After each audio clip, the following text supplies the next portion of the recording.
This is David Schnee and John Formello. David Schnee is an architect from G4 in San Francisco, and they are the lead designers for all of the library projects that the local group DDC, John Formello is part of, put together, and they're going to come up and talk about the main branch of the Dayton Metro Library.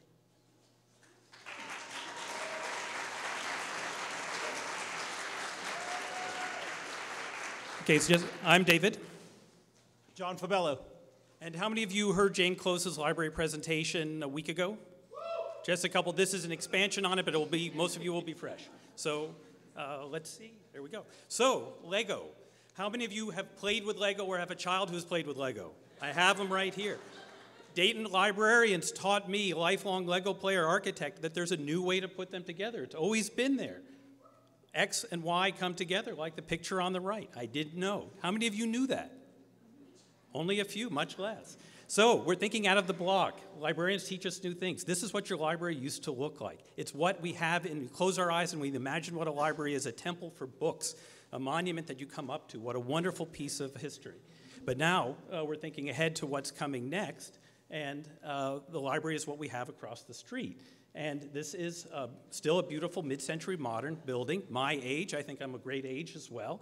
And but the image was built during the Cold War, and they had a Cold War and fallout shelter mentality. There is zero space connecting floors, barely even a place to put a slip of paper between the hand railings up to down. And did you know there's 2 levels of below ground?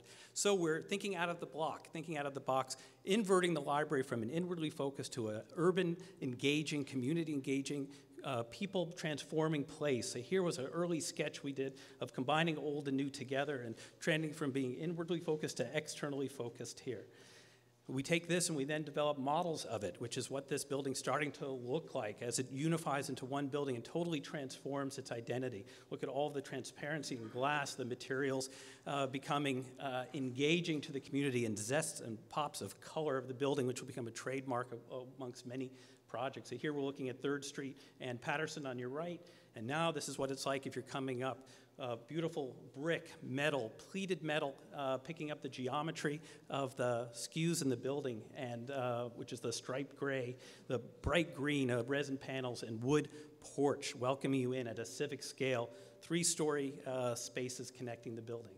Now flipping around, who knew that if you're in the library that you're beside Cooper Park with wonderful mature trees? We are linking the street, the library spaces from inside to out, and from outside back to in with a great park reading room and a great reading room in the library tradition, but rethinking how that would be. And John, you're going to show us what those spaces will be. Okay. This is using a canyon, the valley, a natural metaphor as a way to connect. It connects from 3rd Street to the park. It connects the new to the old. So using a natural metaphor as a way of really connecting and creating connections. The new library is about knowing all the spaces and connecting all the spaces. The interiors, this builds on that. The notion that we're using space and time as a way of being able to be in multiple spaces at one time. When you walk in, the library reveals itself. It's not a fort anymore, but it's really celebrating all the different functions and all the collaborative opportunities within the library, and using the stairs, not just to connections, but as an ability to be in multiple spaces. Again, taking that idea and using the sun, as the sun moves through time, creating this opportunity to really see the different spaces and to connect what's happening on the bridges, not just as connectors, but as actually collaborative spaces. Looking at the different departments and bringing them all together so that this is the place to meet, a place to find yourself. So libraries, Andrew Carnegie built thousands of them in the US and in Europe. The library was basically a book warehouse. Now it's about not just accessing content created by others, but coming there to create, collaborate, and engage together as a community. What a wonderful place. These are images out of libraries elsewhere. And here we think about, so what do you think of the library? Range of stacks and shelves. Each of these green shapes are places for you to go and think creatively as an individual. To the left, John and I can collaborate as a small team. A gaggle of us can get together in a huddle. We can meet in a conference room. We can meet together in larger spaces. We can get together as the whole community. So some of these spaces that are not like a library, your grandfather's library, the one that I grew up in, is we have a studio. How many of you have studio spaces that you play in?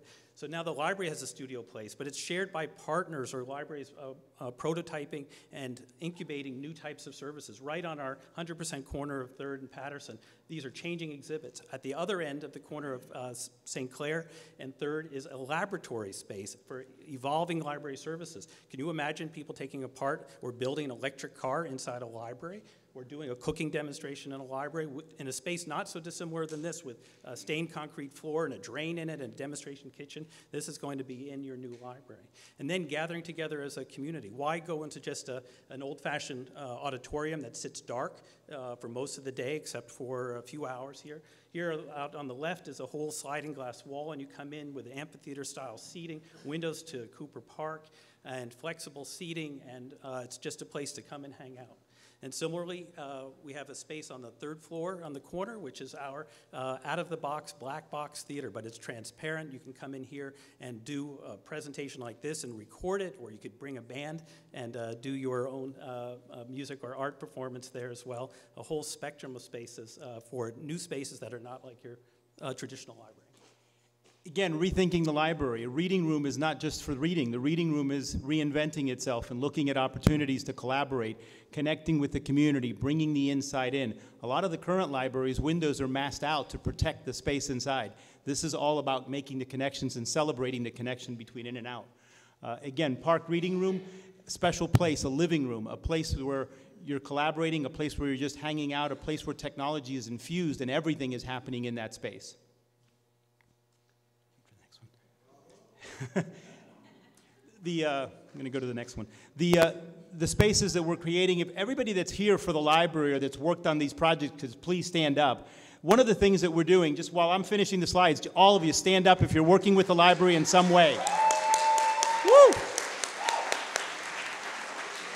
One of the things that we're doing is we're not creating a building, we're creating a network, we're creating a fabric, a community. All these libraries will have commonalities that tie them all together.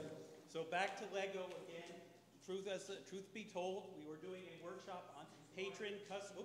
Truth be told, I learned how to put Lego together by librarians in a new way because we're working on customer experience workshops from them and gave people who weren't trained on how to put Lego together teach us new ways.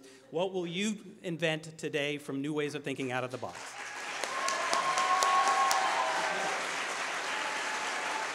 Good job, guys. Good job.